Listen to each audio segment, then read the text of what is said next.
அப்போ ஒரு ஆண் ஜாதகத்துல சூரியனும் செவ்வாயும் சேர்ந்து இருப்பதும் ரொம்ப நல்லது. அந்த 1ஆம் இடம் ஆகிய நீங்க எந்த லக்னமாக இருந்தாலும் பரவாயில்ல, 1ஆம் இடத்தில் நான் காலபுருஷ தத்துவத்துக்கு சொல்லியிருக்கேன். ஆனா இப்படி பார்க்க போகும்போது எந்த லக்னம் நீங்க இருந்தாலும் அந்த லக்னத்துக்குள்ள சூரியன் இருந்தால் எந்த இடத்துக்கு போய் எந்த விஷயத்தை நீங்க கையாண்டாலும் அந்த விஷயம் உங்களுக்கு 7ல் சூரியன் இருந்தால் இது ஒரு மாங்கல்ய தோஷத்தையும் கலச தோஷத்தையும் குறிக்கக்கூடியது. அப்போ ஆண் பெண் இருபாலருக்கும் 7ல் சூரியன் இருந்தால் கௌரவம், உயர்வு, பதவி, புகழ் எல்லாமே உங்களுக்கு கிடைச்சிடும். அப்போ உங்களுடைய அமைப்புல என்ன அப்படின்னா, திருமணம் அப்படிங்கும் போது மட்டும்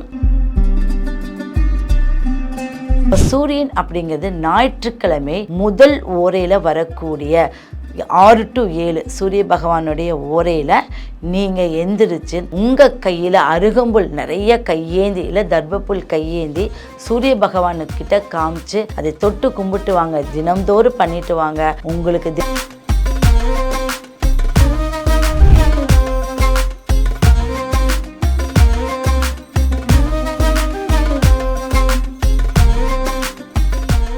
ரியல் ஒன் ஆன்மீக நேயர்களுக்கு வணக்கம். என் பேர் டாக்டர் ஜெயம் ஜெயஸ்ரீ.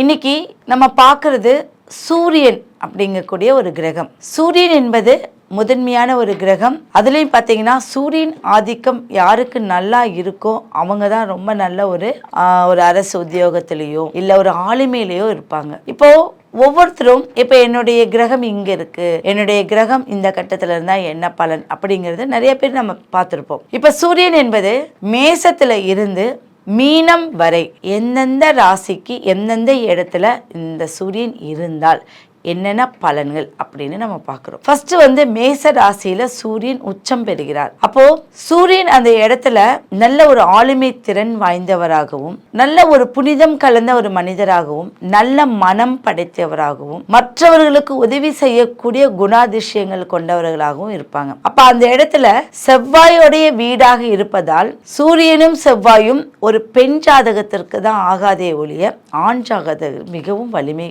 வாய்ந்தது. அப்போ ஒரு ஆண் ஜாதகத்துல சூரியனும் செவ்வாயும் சேர்ந்து இருப்பதும் ரொம்ப நல்லது.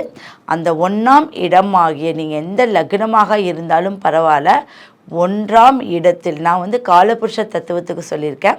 ஆனால் இப்படி பார்க்க போகும்போது எந்த லக்னம் நீங்கள் இருந்தாலும் அந்த லக்னத்துக்குள்ள சூரியன் இருந்தால் நீங்கள் நல்ல வலிமை பெற்றவரா நல்ல ஒரு மனம் படைத்தவரா இருப்பீங்க.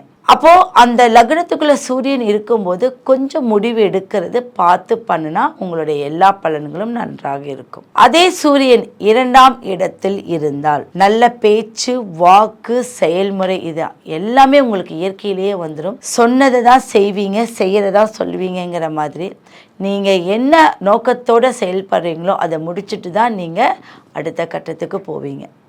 அப்போ இந்த 2ஆம் இடத்துல இருக்கக்கூடிய சூரியன் உங்களுக்கு நல்ல வலிமையும் ஆரோக்கியத்தையும் உண்டு பண்ணி கொடுக்கும். ஆனால் அதில் ஒரு சின்ன மைனஸ் என்ன அப்படின்னா, உங்களுக்கு வருஷத்துக்கு ஒரு முறை உங்களுடைய பிளட்டை நீங்கள் கரெக்ட் பண்ணிக்கோங்க. பிளட் கவுண்டிங் எவ்வளோ இருக்குது, நம்மளுடைய ஹார்ட் பீட் எவ்வளோ இருக்குது, ஹார்ட் எப்படி இருக்குது அப்படிங்கிறத செக் பண்ணிக்கிறது ரொம்ப நல்லது. ஏன்னா சூரியன் 2ல் இருந்தால் அது வாக்குஸ்தானாதிபதியாகவும் நம்மளை கொஞ்சம் தளர்வு செய்யக்கூடிய அமைப்பிலும் இருக்கிறதுனால ப்ளஸ் இருந்தால் மைனஸ் இருக்கும் இல்லையா. அதனால் இதை பண்ணிக்கிட்டீங்கன்னா மற்றபடி ஈஸியாக போயிட்டே இருக்கலாம்.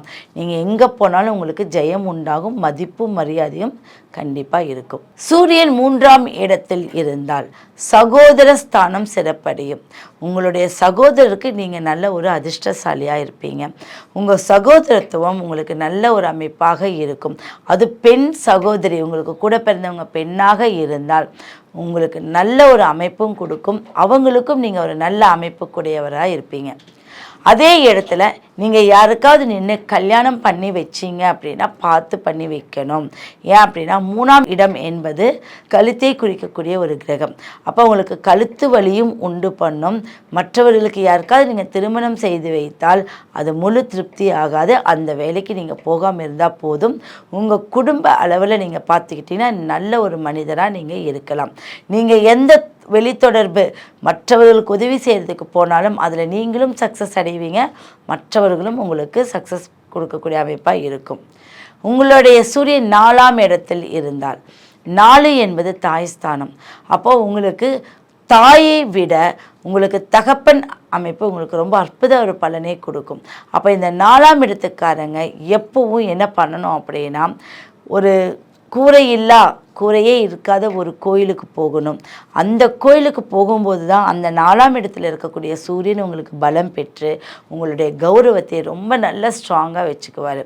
அதே ஸ்கின் அலர்ஜியும் வரும், அதுலேயும் நீங்கள் பார்க்கணும். அதுக்கு என்ன பண்ணணும்னா, நிறைய தண்ணி குடிக்கணும். இதை செஞ்சுக்கிட்டாவே உங்களுக்கு ஸ்கின் அலர்ஜியிலேருந்து நீங்கள் விடுபட்டுடலாம். 5ஆம் அதிபதியான சூரியன் இப்போ 5ல் உங்களுக்கு லக்னத்துக்கு 5ல் இருக்கார். ஆல்ரெடி காலபுருஷத்துக்கு 5ஆம் அதிபதியான சூரியன் தான் உங்களுக்கு இப்போ இத்தனை சுற்றுகள் சுற்றி வருகிறார். அப்போ அந்த 5க்குடைய சூரியன் பகவான் அவர் பூர்வ புண்ணிய ஸ்தானத்தை மேம்படுத்தி உங்களுடைய கர்ம வினைகளை தீர்த்து கொடுப்பார். இப்போ நீங்கள் ஒன்றுமே எனக்கு தெரியல, எந்த விஷயமும் எனக்கு நடக்கலைங்கும்போது முன்னோர்களுடைய உங்களுக்கு ஆசீர்வாதம் கிடைத்து யாராவது ஒருவருடைய மூலியமாக நீங்கள் நல்ல செயல்பாடில் இருக்கலாம், செல்வந்தராக இருக்கலாம், அரசியல் பிரமுகர்கள் உங்களை தேடி வரக்கூடிய அமைப்பு இருக்குது. நீங்கள் செய்ய வேண்டிய ஒரே விஷயம், இந்த 5ல் சூரியன் இருந்துச்சுன்னா மற்றவர்களுக்கு நிறைய உதவிகள், எப்படி உதவிகள் பண்ணணும் அப்படின்னா, ஏழை எளிய மக்களுக்கு நீங்கள் நிறைய உதவிகள் பண்ணிட்டு வாங்க.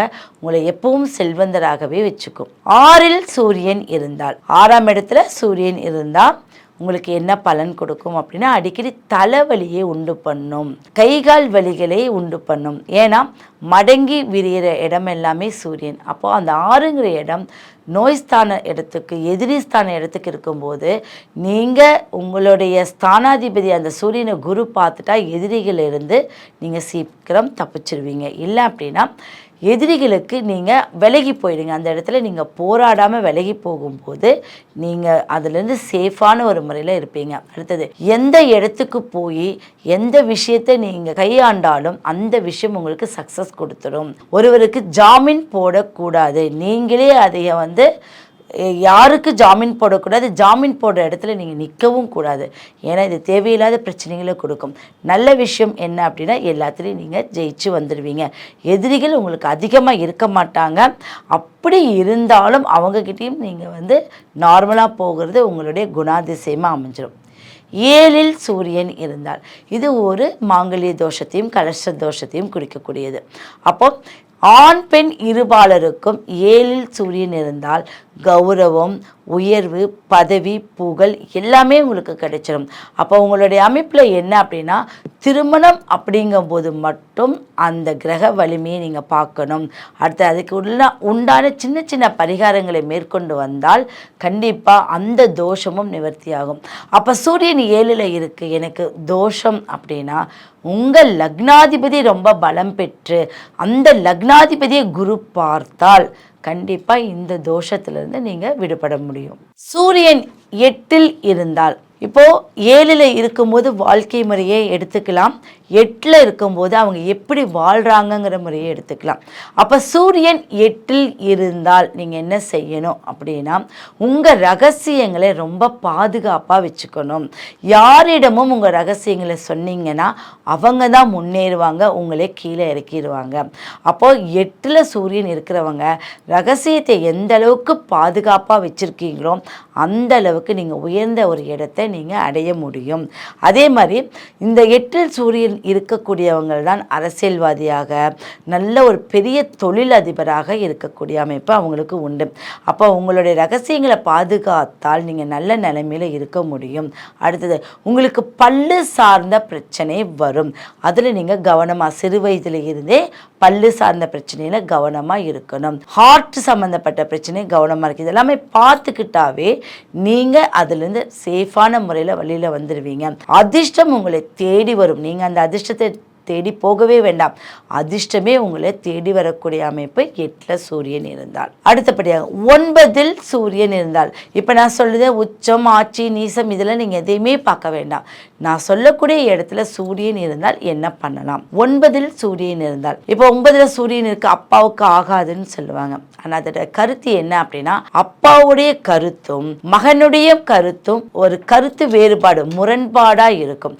இதனால தான் அது உங்களுக்கு சொல்லக்கூடிய அமைப்பு. ஆனால் அப்பாவுக்கு ஒரு நல்ல தன்மையை கொடுக்கும். இப்போ ஒரு ஆண்மகன் ஒரு அப்பாவாக போகிறாரு அப்படின்னா அவருக்கு பிறக்கக்கூடிய குழந்தை நல்ல ஒரு வலிமையும் நல்ல அறிவுத்திறனும் நல்ல ஒரு புண்ணியத்தையும் சேர்த்தி கொடுக்கக்கூடிய அமைப்பாக இருக்கும்.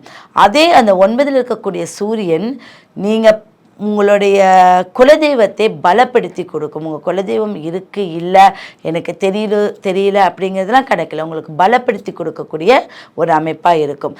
அப்போ அந்த சூரியனுடைய அமைப்பு உங்களுக்கு அந்த இடத்துல திரிகோண வடிவத்தில் இருக்கக்கூடிய அமைப்பு உங்களுக்கு சூப்பர் வலிமை. அடுத்தது 10ல் சூரியன் இருந்தால் எதுலேயும் ஜெயிச்சிருவீங்க. எந்த விஷயத்தையும் நான் பார்த்துடலாம் அப்படின்னு ஒரு நல்ல ஒரு தைரியம் உங்களுக்கு உங்களுக்கு தோல்வி அப்படிங்கிறது கிடையாது. எல்லாத்தையும் துணிஞ்சு பார்த்துடலாங்கிற ஒரு உத்வேகம் உங்களுக்கு இருக்கும். அந்த 10ல் சூரியன் இருக்கக்கூடியவங்க என்ன பண்ணுவாங்க அப்படின்னா எல்லா விஷயத்திலும் முன்னோடியாக போய் இருப்பாங்க. நான் பார்த்துக்கிறேன், நான் செய்கிறேன், நான் நடத்தி கொடுக்குறேன். அப்போ அந்த ஒரு ஆர்வம் உங்களை எங்கேயோ நல்ல ஒரு நிலைமைக்கு கொண்டு போயிடும். ஆனால் என்ன பண்ணக்கூடாது அப்படின்னா ஷேர் மார்க்கெட்டிங்க்கு போகக்கூடாது. ஒரு இன்வெஸ்ட்மெண்ட் பண்ணுறதுல ஒரு தடவைக்கு 10 தடவை பார்த்து பண்ணணும். இதுதான் உங்களுடைய மைனஸ். சூரியன் 11ல் இருந்தால் நீங்கள் கோடீஸ்வரர் தான், அதில் எந்த மாற்றமும் இல்லை. ஒரு நல்ல செல்வந்தர், நல்ல ஒரு அமைப்பு, தொழிலதிபர், ஒரு 10-20 பேர்த்த வச்சு வேலையாட்கள், இவங்க எல்லாமே சூரியன் 11ல் இருக்கக்கூடியவங்களா மட்டும்தான் இருப்பீங்க. அப்போ இந்த 11ல் எந்த லக்னமாக இருந்தாலும் பரவாயில்லை, அந்த 11ங்கிற இடத்துல சூரியன் இருந்தால் அந்த பலாபலன் உங்களுக்கு நல்ல முறையில் கிடைச்சிடும்.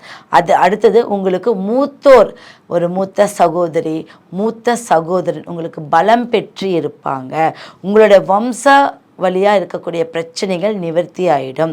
நீங்கள் தோன்றி நீங்கள் நினச்சி ஏதாவது ஒரு விஷயத்த முன்ன வச்சிங்க அப்படின்னா உங்களை தொடர்ந்து எல்லாருமே இவர் சொல்கிறது கரெக்ட், இவர் செய்கிறது தான் கரெக்டு, இந்த வழியில் போனால் நம்மளுக்கு நல்ல விஷயங்கள் கிடைக்கும் அப்படின்னு உங்கள் வழி பின்பற்றுவாங்க. அப்போது அந்த ஒரு ஆளுமே இந்த 11ஆம் இடத்துல இருக்கக்கூடிய சூரியனுக்கு அவ்வளோ பவர் இருக்குது.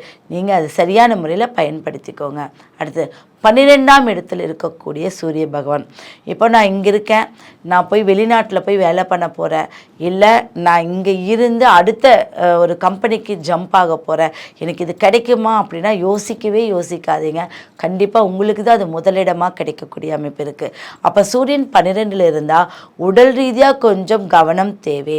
ஆனால் தொழில் ரீதியாகவோ உங்களுடைய முன்னேற்றம் ரீதியாகவோ எந்த பிரச்சனைகளும் கிடையாது.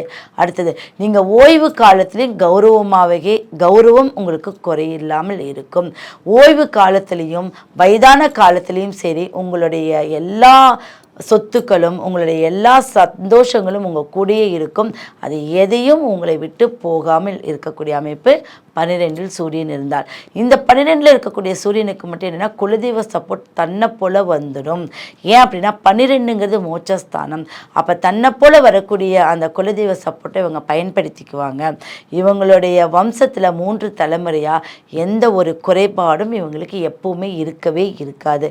இது இவங்களோட வம்ச ரீதியாக வரக்கூடிய ஒரு அமைப்பு. இதை பயன்படுத்திக்கோங்க. இப்போது 12 ராசிகளுக்கும் 12 பாவம், இப்போ எந்த பாவமாக இருந்தாலும் சூரியன் எதில் இருந்தால் என்ன பலன் அப்படின்னு நம்ம சொல்லியிருக்கோம். அதே சூரியன் தசை நடந்தால் அந்த சூரியன் எந்த பாவத்தில் இருக்கோ அந்த கிரகம் ஆக்டிவேட் ஆகிடும். உங்களுக்கு அந்த காலகட்டத்தை நீங்கள் சரியான முறையில் நான் இப்போ எல்லாம் என்னென்னதில் இருந்தால் எந்தெந்த உங்களுக்கு பலாபலன் கிடைக்கும்னு சொல்லியிருக்கேன் இல்லையா, அப்போ அந்த சூரிய தசையோ சூரிய புத்தியோ நடக்கும்போது அந்த விஷயத்தை மூவ் பண்ணுங்கள், ஈஸியாக கிடைச்சிடும். உங்களுக்கு பார்த்திங்கன்னா அந்தரம் என்பது ஓடிக்கிட்டே இருக்கும். இப்போ சூரியனுடைய அந்தரம் ஓடிக்கிட்டே இருக்கும்.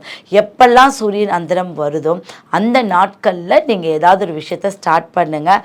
அது உங்களுக்கு நல்ல ஒரு அற்புத பலனை கொடுக்கக்கூடியதாக இருக்கும். ஓகே, அப்போ சூரியனை வழிபடும் முறைன்னு ஒன்று சொல்லிடுறேன். அப்போ சூரியன் அப்படிங்கிறது ஞாயிற்றுக்கிழமை முதல் ஓரையில் வரக்கூடிய 6 to 7 சூரிய பகவானுடைய ஓரையில் நீங்கள் எந்திரிச்சு உங்கள் கையில் அருகம்புல் நிறைய கையேந்தி இல்லை தர்பப்புல் கையேந்தி சூரிய பகவானுக்கிட்ட காமிச்சு அதை தொட்டு கும்பிட்டு வாங்க. தினம்தோறும் பண்ணிட்டு வாங்க. உங்களுக்கு தெய்வ கடாட்சம் கிடைக்கும், மதிப்பு மரியாதை கிடைக்கும், நல்ல ஆயுள் ஆரோக்கியம் கிடைக்கும். இது எல்லாமே சூரிய பகவானை வைத்தே நீங்கள் செய்யலாம். இதை பயன்படுத்திட்டு வாங்க. இதில் ஏதாவது டவுட்னா கண்டிப்பாக கமெண்ட் பண்ணுங்கள். நன்றி, வணக்கம்.